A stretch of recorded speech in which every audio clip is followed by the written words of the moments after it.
Assalamualaikum warahmatullahi wabarakatuh. Di sini saya akan menjawab pertanyaan-pertanyaan tentang Islam Nusantara.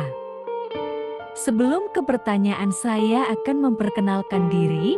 Perkenalkan, nama saya Firmansyah Adi Pratama dari Prodi PJKR 2B dengan nomor NIM 2407010077. Oke, langsung saja kita ke pertanyaan yang pertama, yaitu apa yang dimaksud dengan Islam Nusantara? Dan bagaimana ciri-ciri Islam Nusantara? Yang dimaksud dengan Islam Nusantara adalah konsep yang menggambarkan praktik dan pemahaman Islam yang berkembang di wilayah Nusantara, khususnya di Indonesia, dengan karakteristik yang unik dan terintegrasi dengan budaya lokal. Konsep ini menyoroti Islam yang damai, toleran, inklusif, dan menghargai keberagaman. Ini ada beberapa ciri-ciri Islam Nusantara, antara lain pertama, sinkretisme. Islam Nusantara memiliki ciri sinkretisme, yaitu perpaduan antara ajaran Islam dengan budaya lokal. 2. Toleransi. Islam Nusantara memiliki tradisi toleransi yang kuat, yaitu kemampuan untuk hidup berdampingan dengan agama dan budaya lain. 3. Kearifan lokal. Islam Nusantara memiliki kearifan lokal yang kuat, yaitu kemampuan untuk memahami dan menghargai nilai-nilai budaya lokal. 4. Akulturasi. Islam Nusantara memiliki proses akulturasi yang kuat, yaitu proses penyesuaian dan penggabungan antara ajaran Islam dengan budaya lokal. 5. Fleksibilitas. Islam Nusantara memiliki fleksibilitas dalam menerapkan ajaran Islam, yaitu kemampuan untuk menyesuaikan ajaran Islam dengan konteks lokal. Dengan demikian, Islam Nusantara memiliki ciri-ciri yang unik dan berbeda dengan Islam di wilayah lain, yaitu perpaduan antara ajaran Islam dengan budaya lokal, toleransi, kearifan lokal, akulturasi, dan fleksibilitas.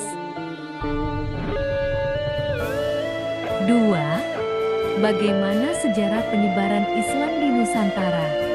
Dan apa peran Wali Songo dalam perkembangan Islam di Jawa? Sejarah penyebaran Islam di Nusantara. Penyebaran Islam di Nusantara dimulai pada abad ke-7 Masehi melalui perdagangan dan dakwah. Berikut beberapa tahapan penyebaran Islam di Nusantara. 1. Perdagangan. Pedagang Arab dan Persia membawa Islam ke Nusantara melalui perdagangan. 2. Dakwah. Ulama dan mubalik membawa Islam ke Nusantara melalui dakwah. 3. Kerajaan Islam. Kerajaan Islam mulai berdiri di Nusantara, seperti Kerajaan Samudra Pasai di Aceh. Peran Wali Songo dalam perkembangan Islam di Jawa. Wali Songo adalah 9 ulama yang berperan penting dalam penyebaran Islam di Jawa. Berikut beberapa peran Wali Songo. 1. Dakwah. Wali Songo melakukan dakwah untuk menyebarkan Islam di Jawa. 2. Pengembangan budaya Islam. Wali Songo mengembangkan budaya Islam di Jawa, seperti seni dan arsitektur. 3. Pendidikan. Wali Songo mendirikan pesantren dan lembaga pendidikan lainnya untuk mengembangkan pendidikan Islam. 4. Pembentukan masyarakat Islam. Wali Songo membantu membentuk masyarakat Islam di Jawa dengan mengembangkan nilai-nilai Islam. 3. Apa karakteristik Islam Nusantara yang membedakannya dari Islam di wilayah lain? Islam Nusantara memiliki beberapa karakteristik yang membedakannya dari Islam di wilayah lain, antara lain 1. Sinkretisme.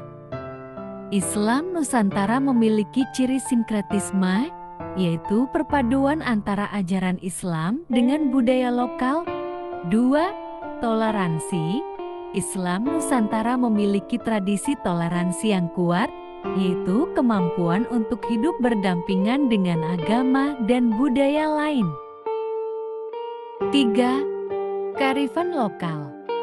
Islam Nusantara memiliki kearifan lokal yang kuat, yaitu kemampuan untuk memahami dan menghargai nilai-nilai budaya lokal. 4. Fleksibilitas.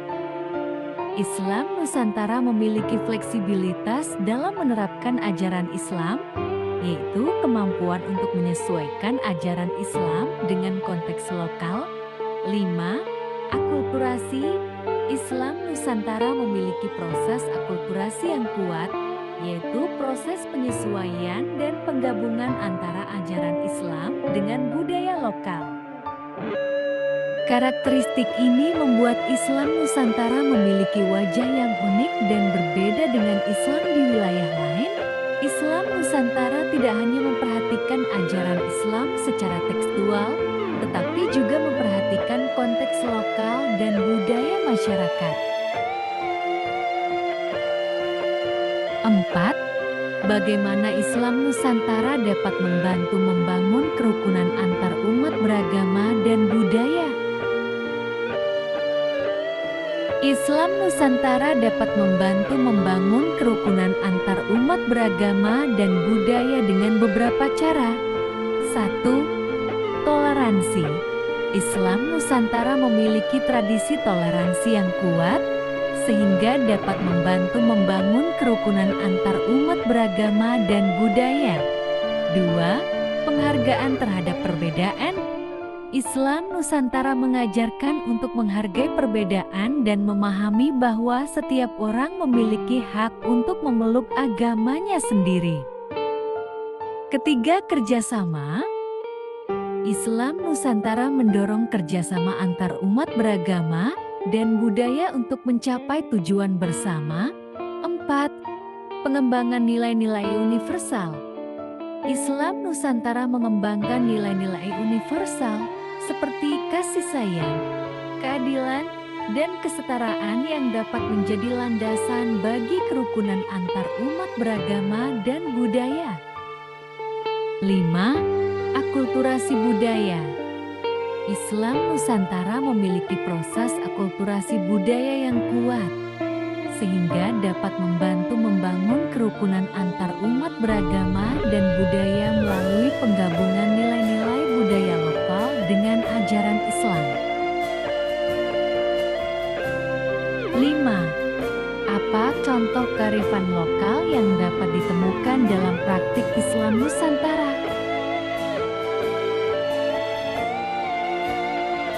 Berikut beberapa contoh kearifan lokal yang dapat ditemukan dalam praktik Islam Nusantara. 1. Slametan. Upacara slametan adalah contoh kearifan lokal dalam praktik Islam Nusantara, yaitu upacara untuk mengungkapkan rasa syukur dan memohon perlindungan Allah SWT. 2. Tahlilan. Tahlilan adalah contoh kearifan lokal dalam praktik Islam Nusantara, yaitu upacara untuk mengenang orang yang telah meninggal dan memohon ampunan Allah SWT. 3. Ziarah kubur. Ziarah kubur adalah contoh kearifan lokal dalam praktik Islam Nusantara, yaitu kegiatan untuk mengunjungi makam orang yang telah meninggal dan memohon ampunan Allah SWT. 4. Penggunaan bahasa dan budaya lokal. Penggunaan bahasa dan budaya lokal dalam praktik Islam Nusantara, seperti penggunaan bahasa Jawa atau bahasa lainnya dalam pengajian dan ceramah, adalah contoh kearifan lokal yang dapat ditemukan dalam praktik Islam Nusantara. Terima kasih.